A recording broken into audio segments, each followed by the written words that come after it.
2013 Ford Escape. Transmission is making a noise.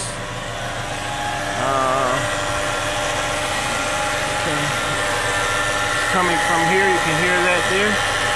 Also, it does have engine oil leaks, a lot of engine oil leaks up here on this side. Leaking antifreeze right there. Not sure if the transmission is leaking oil,